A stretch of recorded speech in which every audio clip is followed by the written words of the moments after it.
we support that. We believe that when someone drives, they should not be drinking. And especially for young people, there's no reason why they should have any alcohol in their blood if they're going to take on the responsibility of getting behind a wheel. With regard to the issue of having a restriction on the number of passengers, as you know, the bill proposes that there should be no more than one passenger under the age of 19 in a car. Strongly opposed to that. In fact, from the very beginning, I opposed that on behalf of our party. I called last week on the minister to withdraw that part of the bill, and today we claim victory. And in fact, you have a release in front of you where today in the House, the minister stood up and announced that he was going to withdraw that part of the bill. That's right, but the point is that how much of time and money of you guys and the people has spent on this really unworkable bill has spent. That's right, and you see, this is the problem when government chooses not to consult before they bring in legislation. We've now spent weeks. There's been a lot of effort, and to what end? Now we have a piece of legislation that is partially fixed because we still have more concern. There's another provision of the bill that provides that for any amount of speeding, a young person would automatically have a 30-day suspension on their license. We think that's a terrible thing to do. We know that from time to time somebody goes a little bit over the speed limit, but you know, to immediately lose your license for 30 days.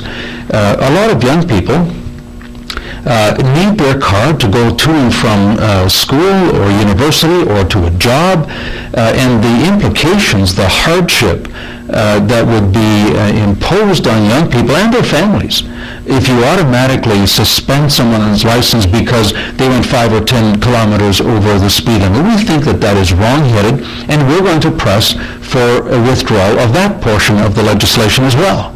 So it looks to me that none of those MPs, they never been young, so always...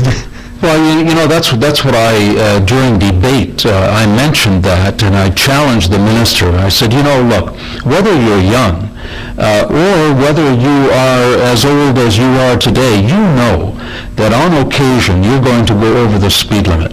Now, if it's good enough to argue on behalf of adults that there should be some leniency and there should be some reasonableness, let's argue that for young people too.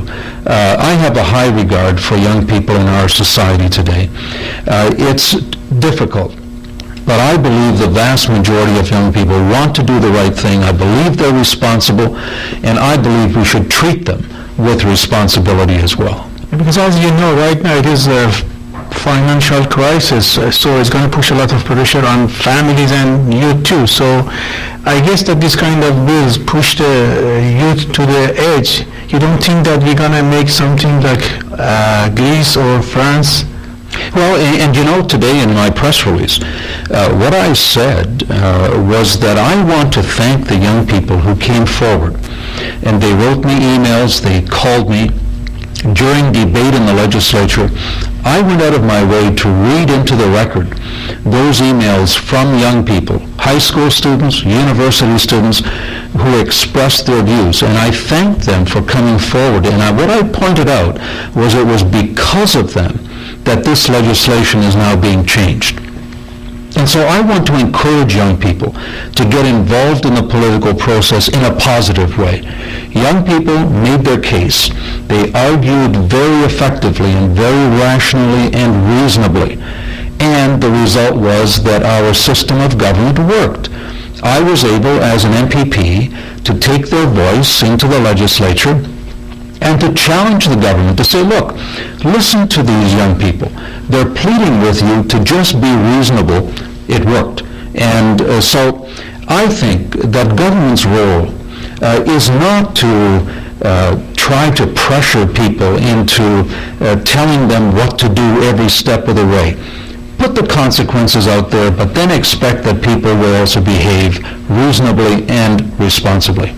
Mr. Klees, when comparing to European countries, I see that we are shortage of education on driving, those kind of things on media, on TV. So what is your suggestion? Because education is more important even for the adult or anybody. Look, the fact is that our jurisdiction, it presents many more challenges when it comes to driving. We have inclement weather, we have snow, we have all kinds of very difficult conditions. I believe what we should be doing is focusing much more on driver training. I believe in many cases it's far too easy to get a driver's license. I believe that we should ensure that at the beginning, that whether it's young people or older people, that they fully understand what it's like to drive here, what the circumstances are, and particularly in the Greater Toronto area. We have so much congestion, there's so much traffic here. It is a privilege to drive. But we also, I believe, as government, have a responsibility to ensure that people get the appropriate level of training. That goes for cars. Even more important for people who drive commercially, whether it's taxi drivers or whether it's truck drivers. Let's ensure that people have the skills before we allow them to get on the road. Yeah, but of course it's going to make a lot, it's going to cost for the people, then who's going to, cover that one. That's right, but you know, I think this is where I believe it is worth investing.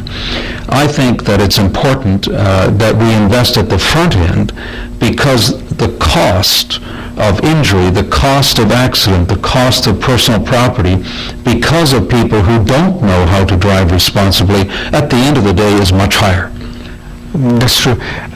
So we see that many bills is going or passing by the legislation or going like the ban on cell phone or smoking on the car when the child is inside the car. So what is your idea? You don't think that we do have enough officer enforcement to implement this kind of violation? That again is a real problem. Look, I'm a progressive conservative. And as a progressive conservative, I believe that we have personal responsibility and social responsibility. I believe in less government, not more government. And this government seems to be so focused on creating more and more and more laws. My point is, let's enforce the laws we already have. Let's ensure that we have enough police officers to enforce the existing laws. Ensure that those police officers have the resources so they can do the job. And then, equally as important, is let's make sure that our courts have the resources to be able to actually deal with those people who are charged. Right now, we have waiting list after waiting list of people who have been charged who will never get convicted. Why?